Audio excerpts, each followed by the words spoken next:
Hello, everyone, and welcome to the first conference call of this 2024.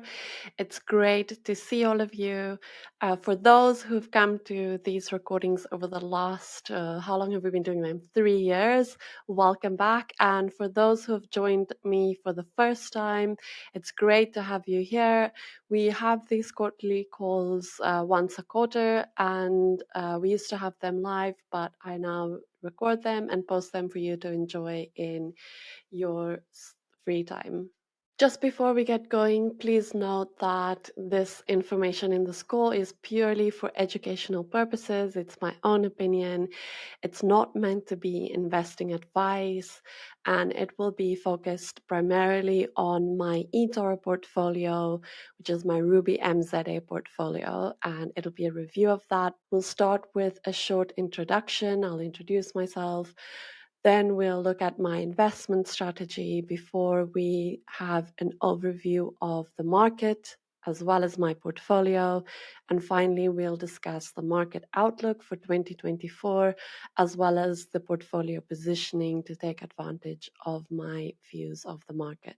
I'm Dr. Heloise Greeff. I'm the person behind the Rubymza portfolio on eToro. My background is in engineering, specifically mechatronics engineering, which I studied in South Africa before coming to the UK to do my MBA and PhD in machine learning.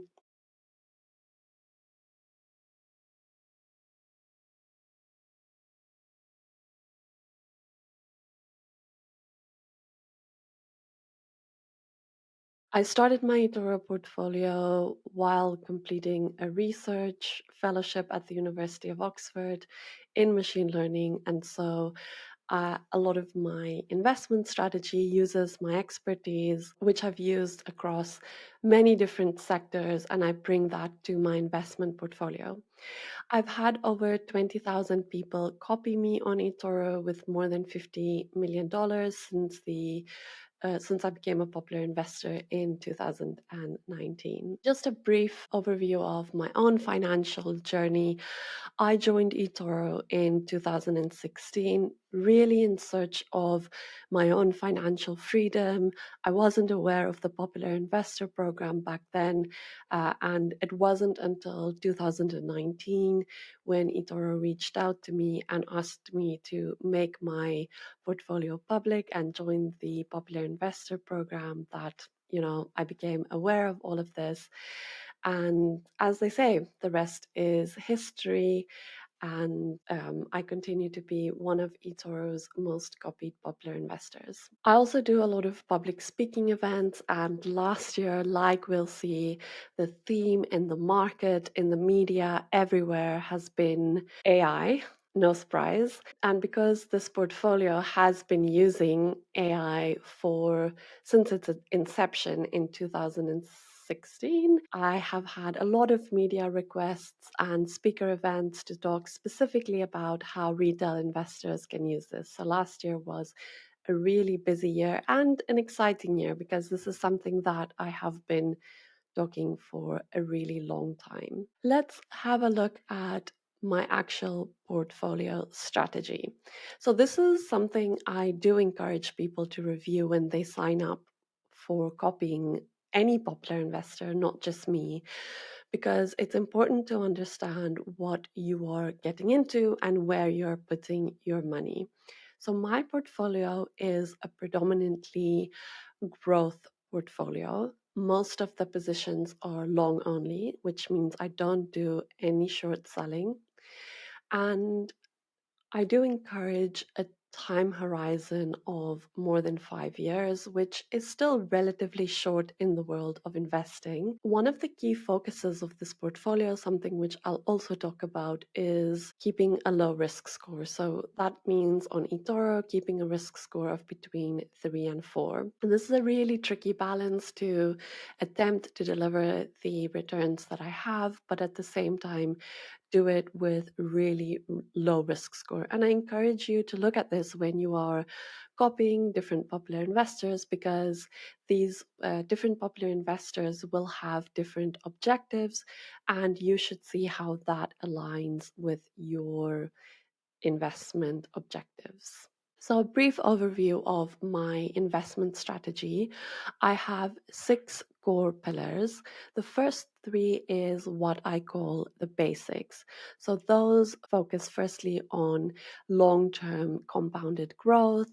That means I'll often close a position and reopen it to take out the profit and reinvest it. I get that question quite often.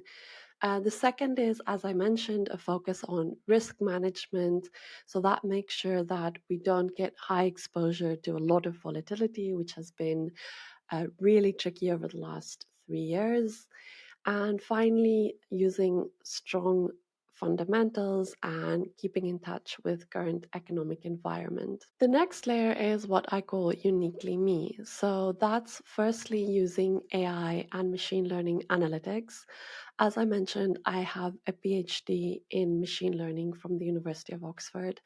And so when I started investing, I really used machine learning as a tool to analyze patterns in the data, purely because it was a tool that I was comfortable with. I still use bespoke machine learning algorithms as part of my decision making process, and those are continuously updated as the markets evolve and new data is coming in, and of course, as the field of machine learning evolves. The second part is trying to have zero or low fees. That's where something like eToro comes in really handy, because I'm able to minimize any fees that would eat into my profits, which, just as the focus on long-term compounded interest is to maximize that, fees can also compound over time. And so I do love eToro for their transparent fee structure. And finally, is using insights into the hive minds and mega trends and seeing how those might give us insight into long term focus and any disruptive trends that might be emerging. So, those are the 6 core pillars for my investment strategy. Without further ado, let's start with the market review for 2023. There's really, for me, 4 core themes that sum up 2023, and that would be recession and inflation and our watch of that. Second would be the higher interest rate that remained for a bit longer. Number 3 would be the Magnificent Seven. If you haven't heard of that yet, we'll talk a bit about that. And as I said, number 4 would be the AI investing theme. It's really no denying that 2024 was brutal for investors across the board in both the stock and bond market. And so 2023 really brought a welcome relief in the returns, despite a lot of lingering market and geopolitical uncertainty. A lot of this sort of somewhat unexpected returns, I suppose, was bolstered by solid economies around the world, as well as better than expected corporate earnings and an apparent end to the Fed's interest rate hikes, which meant that many stocks rallied over 20% in 2023.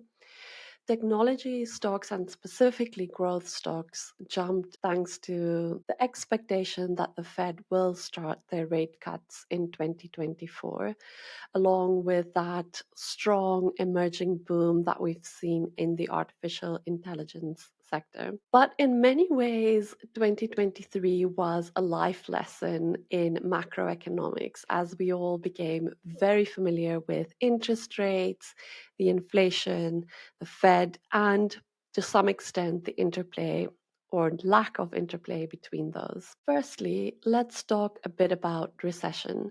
When we last met, I mentioned the eToro investor beat, where we did see this shift in the retail investors' concern away from inflation and to a recession. It was really no surprise, because we went into at 2023 really worried about inflation and expecting a recession by the second half of the year. And by the third quarter, when we met, it had become clear that investors were increasingly confident that a recession would be unlikely. As I said, thanks in many parts to a continued healthy job market and strong consumer spending. Financial markets really staged a major comeback at the end of the year, in great part, as I said, thanks to this renewed confidence in the Fed's ability to engineer this soft landing. And the conundrum for investors is really whether we will see a Goldilocks cut. This means when inflation falls but growth remains strong, or otherwise it's known as a recessionary cut.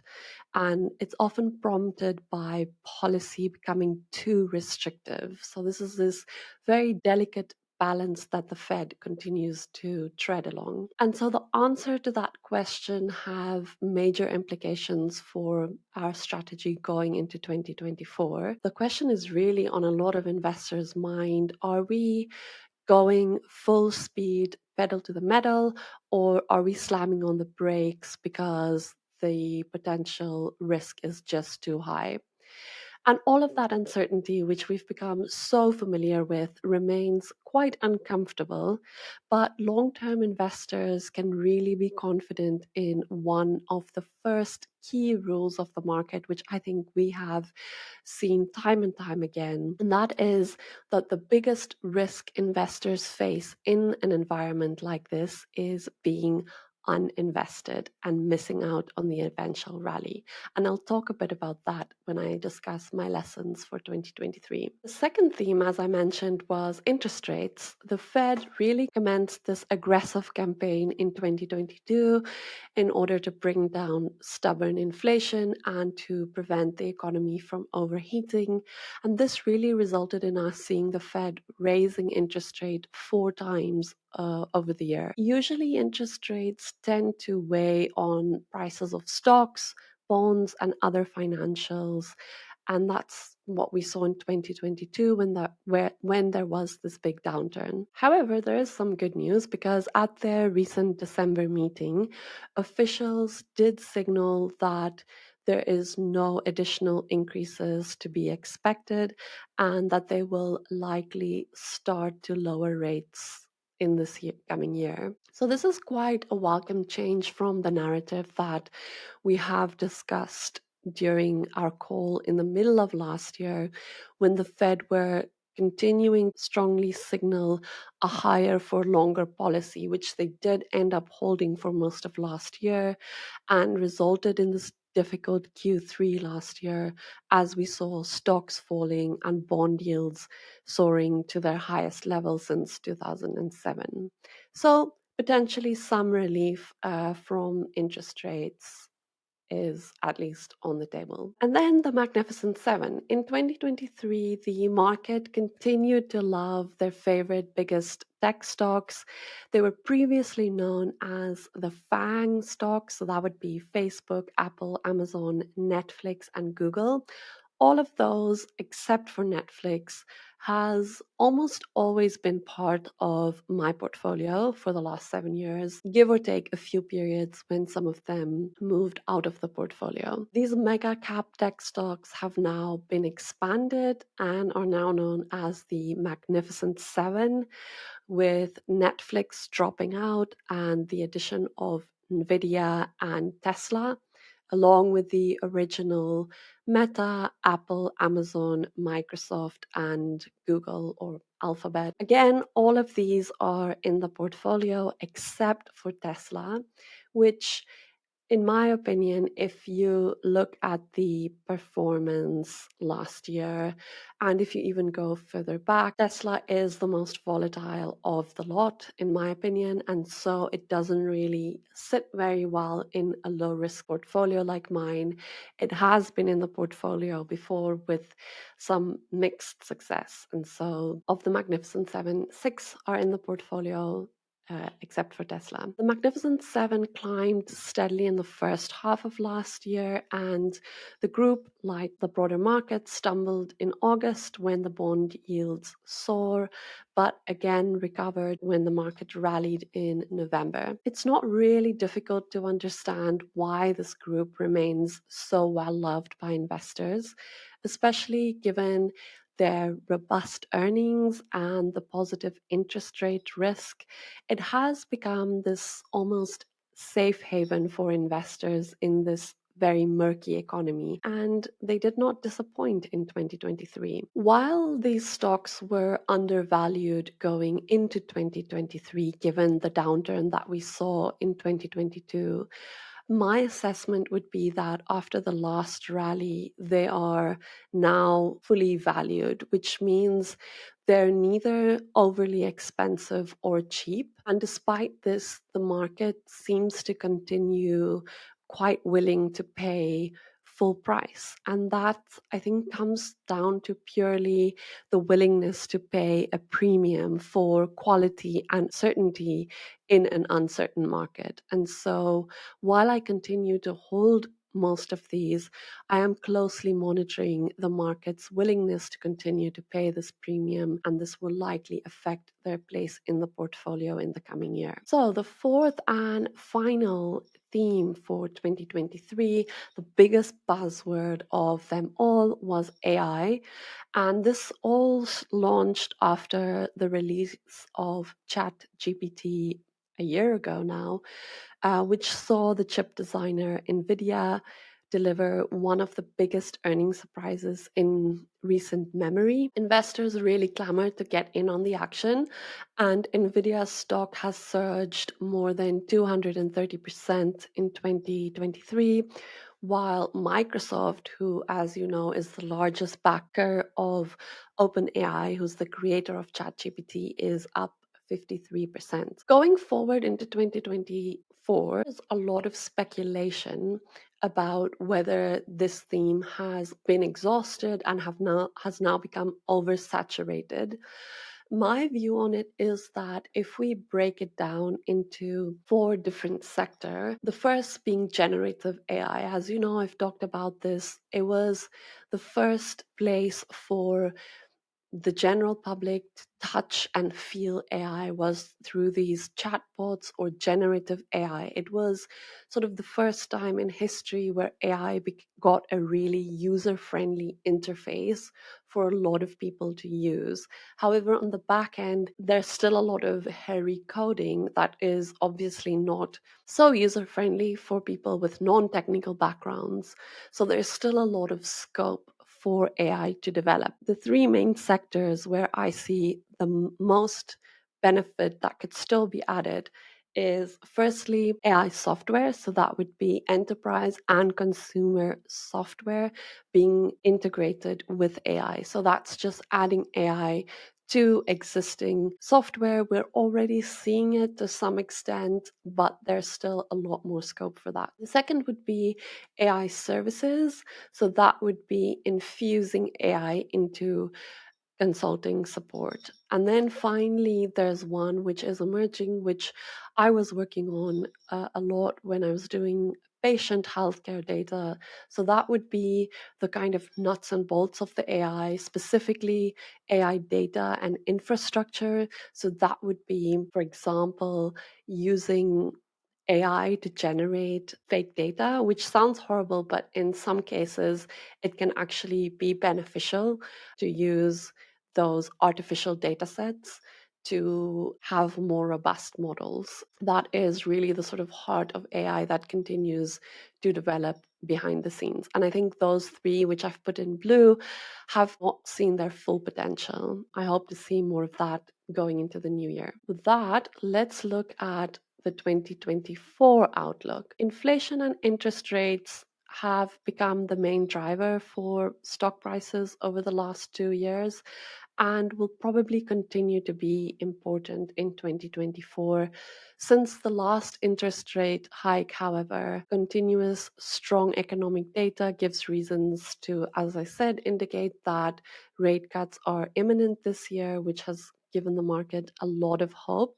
However, the timing for these remain unknown, and the market is in quite a bit of disagreement about when we might expect to experience that. The only thing we do know for certain is that the bond market right now are pricing in ambitious 6 rate cuts over the next year, which would mean that we could expect a 1.5% point reduction in interest rates. However, in their latest economic projections, the Fed officials anticipated a roughly 0.75 percentage point cut. So that's a pretty broad spectrum between 1.5 and 0.75. My outlook is that even the best case scenario, that 0.75% cut is very ambitious, given the way we have seen developed economies respond to rising interest rates. It's probably it's probably quite ambitious, although I would be happy to be proven wrong on this. But unfortunately, I do believe that this obsession with obtaining a soft landing at all cost, which is really what we've seen, means that both the media and governments have created this false expectation for consumers about the road ahead and has really just delayed the inevitable. And my view is that by choosing this narrative that avoids to talk about the scale of discomfort ahead and instead choosing an L-shaped recovery path, we have neglected to convey any sort of reality about the fact that we're not necessarily changing the scale of the expected discomfort, but simply extending the time frame over which it occurs. And so I think only time will really tell whether by avoiding this massive instantaneous crash and trying to engineer this soft landing at all cost, are we really just instead opting for death by 1,000 cuts. And so this is really is my view, because by referring to increasing prices as a cost of living crisis, rather than calling it a new normal, which it is, because prices are highly unlikely to go down, and they would only do so if we have deflation, which no government would willingly encourage, because that would mean you are contracting your economy.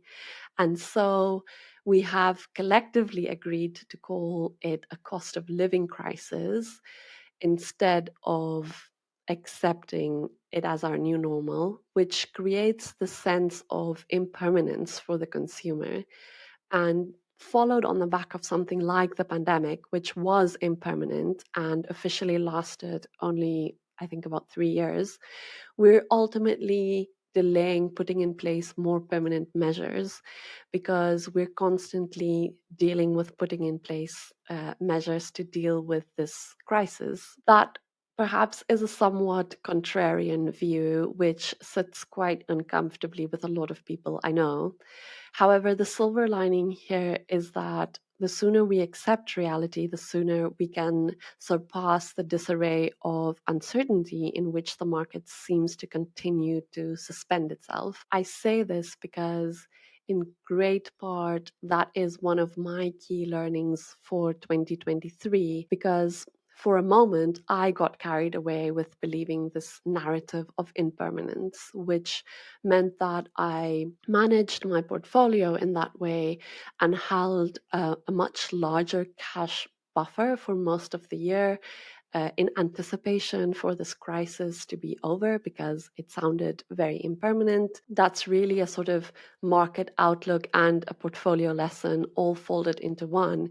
But the reason I think it's important to discuss is because it also underpins my approach to this year. And by reconnecting with the fundamentals of macroeconomics, I have been reminded of the powers of play, but also the longevity of the stock market beyond short-term downturns. And so the sort of immediate effect of that would mean that you would have noticed that from the sort of end of last year and this year, I hold a significantly smaller cash buffer. It's now between 5 to 15%, which it used to be previously, as opposed to the 20 to 40% cash I held last year. The second market outlook is the expectation of a broader market rally. As we discussed in the market review, the Magnificent Seven mega cap tech stocks really drove the majority of gains in the equity market amid the surge of enthusiasm around artificial intelligence, and we expect some of that to fade in 2024. However, there is a lot happening this year, and so I expect that rally to spill over into the broader market. And this is greatly due to the laggards that have trailed the 2023 tech rally, specifically due to the high interest rate. They will do well once the interest rates begin to fall. Specifically, sectors that would do well are the small caps, and the financial sector have started introducing those into the portfolio in anticipation of this broader rally to take advantage of that. If we think uncertainty and risks and market events have been a highlight of the last 2 years, I think this year up ahead has a lot of risks, many of them known. Who knows, potentially some unknown ones as well. But in no particular order, but perhaps a slight ranking of likely impact and concern, or concern for impact from the broader market, I have sort of ranked them in that way. As I said, the first would be inflation and interest rates. That's a known risk going into 2024. Are we going to see a resurgence of inflation, and what is the future of interest rates is at the front of everybody's mind. The second is China's secular growth, and the potential of geopolitics on that is really unfolding minute by minute. Then there is the Israel-Gaza conflict, and from an investor perspective, we're really thinking about the impact on oil prices and how that spills into the broader market.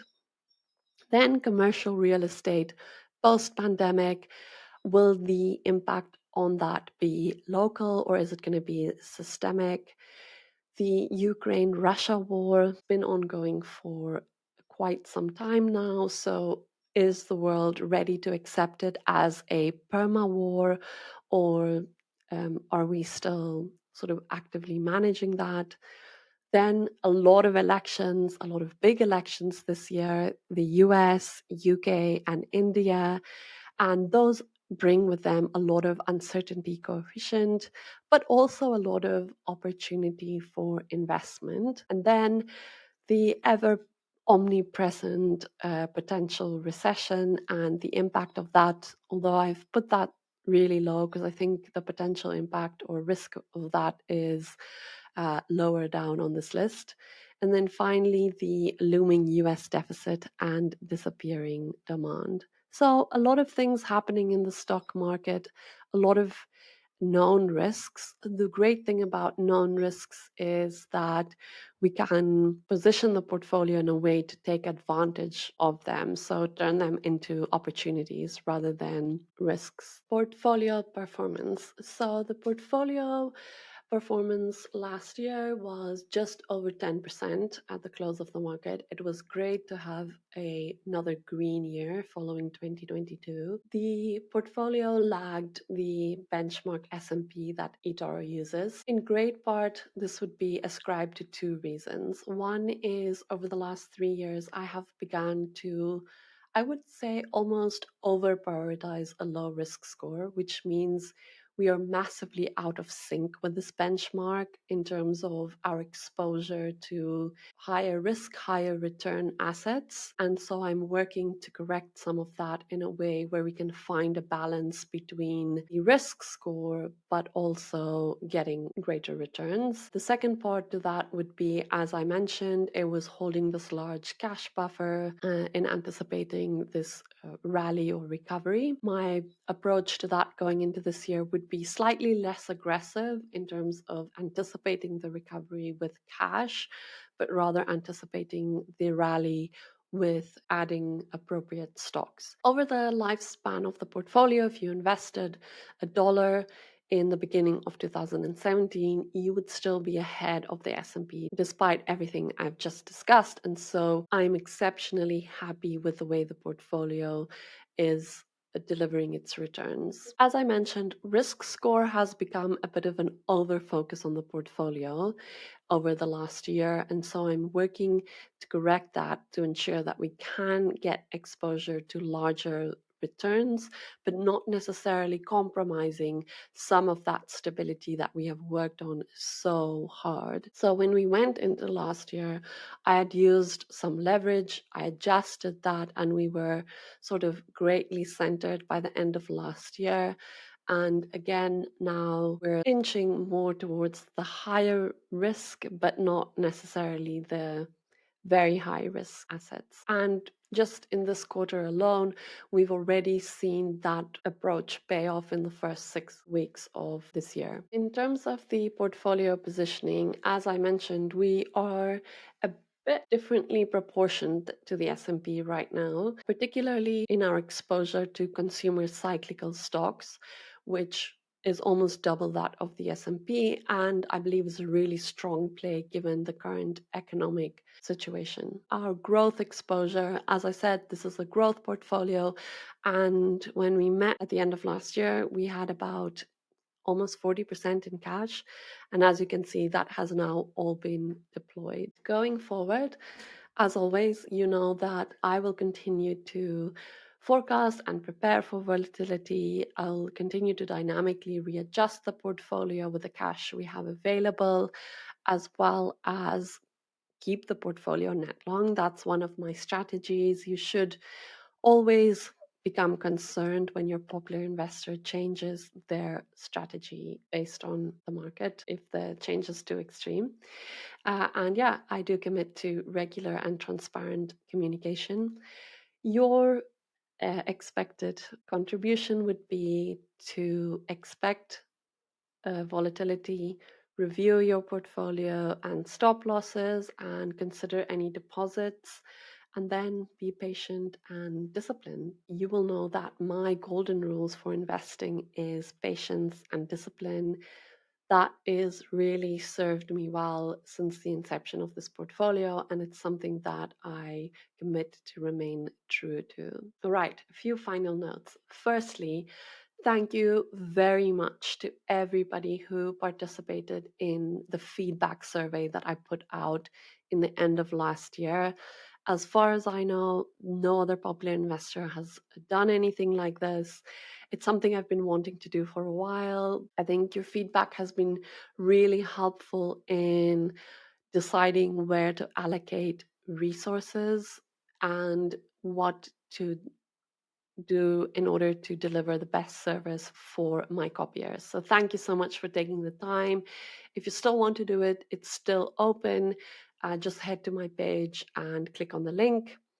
A final reminder is that you can sign up for my mailing list. We're currently overhauling the website based on the feedback from the survey, and the mailing list would be the best way to make sure that you're up to date when that launches. You can just scan the QR code in the corner here to sign up for my mailing list. Also, a reminder about deposits. I will make separate announcement about an upcoming deposit that I'm doing at the start of next month. With the change in eToro's structure of reallocation, it's a great time that allows me also to make a deposit. All right, and that covers everything we have for today. Although I did have some questions which came in via email, so thank you for those. I'll just pull them up on my phone. The first question was, hi Ruby, thanks for setting up the quarterly calls. For those who wish to contribute additional funds to the copy on a periodic basis, is there an ideal frequency or timing for doing so? I've also read about copiers trades being out of sync. Okay, there's two parts here. One is being out of sync, and the second is the issue of making a deposit. So if you have been copying me for a long time, you will know that I used to make monthly deposits into my portfolio. However, as the portfolio grew and I got more copiers, this issue of being out of sync and the PR around communicating to people about the deposit became a nightmare. And so, about 18 months ago, I stopped making deposits into my main eToro account, but continued to make them into um, other investment accounts, just because for me, regular deposits is the core philosophy of how I built this portfolio. It's the core of my investing journey and philosophy. And so, in my personal investing, I continue to deposit every month religiously. That's the one thing I will not miss. If you are able to make deposits monthly, I would highly encourage you to do so. The second part is that of copiers being out of sync. So you would have also seen my post around eToro's recent updates about the synchronization. So what does this mean?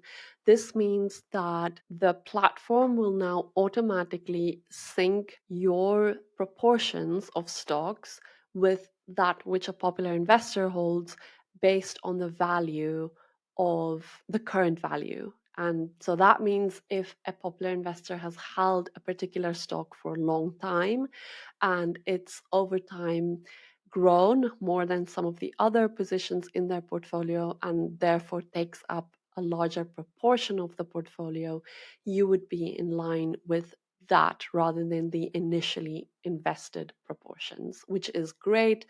That also simplifies the situation of popular investors making deposits. So I personally felt that it was unfair for me to not be able to make monthly deposits because it's such a core part of my investment strategy. But this new approach means that popular investors can make deposits without getting copiers out of sync if they do not choose to make a deposit at the same time.